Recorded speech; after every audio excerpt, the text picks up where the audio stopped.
Chuck Grassley dropped yet another bombshell. Check it out. Whistleblowers have provided me additional records related to the Biden FBI political conduct against Peter Navarro. At a recent Senate hearing, the congressman revealed a stack of whistleblower files he'd gotten his hands on, which is why Maria Bartiromo had Navarro on her show, who took the opportunity to send a warning shot. If we don't hold them accountable, Maria, they will do it again, and they may start doing it again as early as 2026 if Democrats get back control of the House and subpoena power. That's what's at risk. And today, we're covering it all, because we're not here to follow parties blindly. We're here for common sense. So, if you're an independent thinker, hit the subscribe button and let's jump right into it. Senate Judiciary Committee Chairman Chuck Grassley also revealed more whistleblowers coming forth about the Biden FBI and its weaponization against then-Trump economic advisor Peter Navarro. Watch. Whistleblowers have provided me additional records related to the Biden FBI political conduct against Peter Navarro. The first document is a request for physical surveillance on Navarro the day the FBI arrested him. The second document is a timeline of that surveillance. When Navarro, the FBI didn't arrest him at his house, which was literally right next to the FBI headquarters. Instead, they surveilled him and his fiancée all morning, starting at his home, following them to the airport, and then arrested him in public at the Reagan airport. The way Navarro was treated is unnecessary. Now, for some context, what Senator Grassley revealed about how the FBI handled Navarro's case is troubling to say the least. According to whistleblowers, agents on the case weren't just doing their jobs, they were showing clear political bias. Grassley was given audio recordings and testimony showing agents describe Navarro as, quote, combative in court filings, even though that wasn't the case. That language was then used to justify a highly aggressive arrest. It gets worse, because when Agent Thibault found out that Biden's DOJ would prosecute Navarro, he said, wow, great. That's not exactly the reaction you'd expect from someone supposed to be neutral. The way this case was handled raises serious questions about fairness and motive. And according to Peter, this wasn't just random. And as he went on to claim that there are specific people within the FBI behind the whole thing. So, let's see what we have to say. The reason why my case is important, Maria, besides its constitutional issues, it's still on appeal, is that the agent, Walter Giardina, who's the one who put me in handcuffs, seems to be at the center of all of these operations that were designed either to overthrow the Trump government once the president was in or to stop him from winning elections. Walter Giardina, he was the guy who basically greenlit the Steele dossier as legitimate when we all know it was fake, as Comey and Giardina and all those others knew.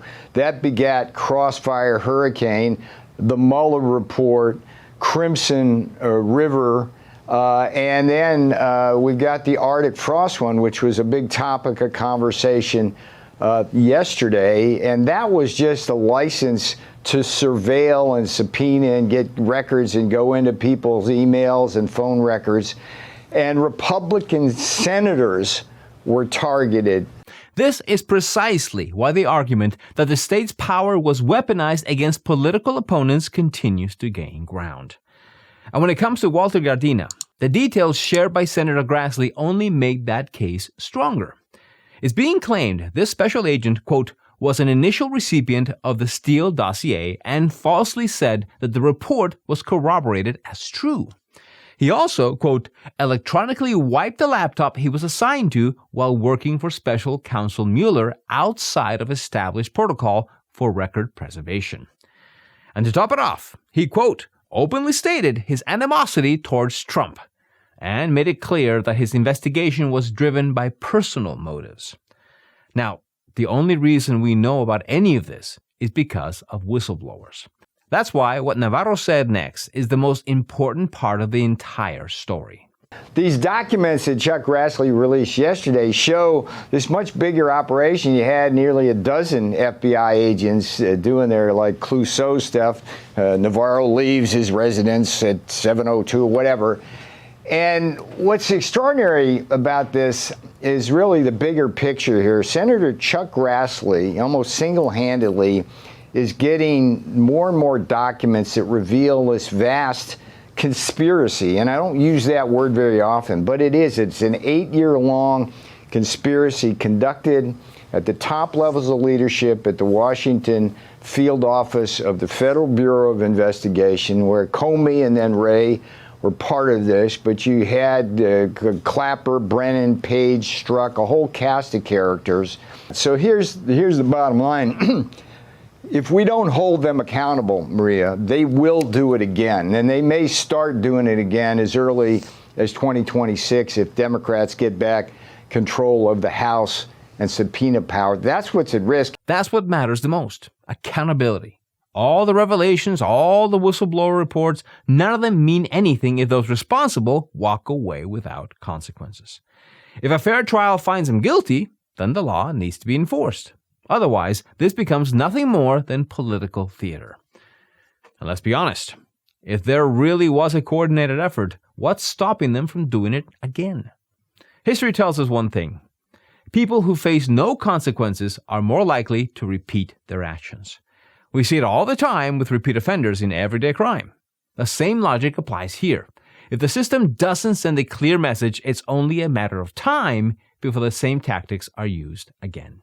It was chilling to me sitting in the hearing yesterday morning and looking at the right side of the table there of senators who were all on the far left. And you had Dick Durbin having the chutzpah to say that it was us weaponizing the federal government. They put me in prison. They put Bannon in prison. They tried to put Donald Trump in prison. I would be remiss here not to point out that people can read about all this in my book, I Went to Prison So You Won't Have to. I only mention it here because I Went to Prison So You Won't Have to is supposed to be a wake-up call for the American people. If they can do it to me or Bannon or Trump, they can do it to everyone watching this program now. And what I saw yesterday is they will do it.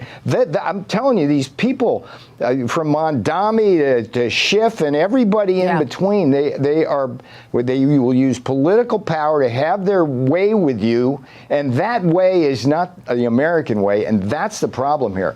Now, we're not in the business of making sweeping claims like Peter did, but that doesn't mean there's no truth in what he's saying. Just look at the track record from the Biden years. There's clear evidence that regular people were targeted in subtle but serious ways. One of the clearest examples was the use of social media platforms to suppress certain viewpoints on major issues. That alone should raise red flags. And if there hasn't been any pushback, it's fair to wonder what would the next step have been. Let me know in the comments your thoughts on this story. Don't forget to like and subscribe. And remember, keep thinking.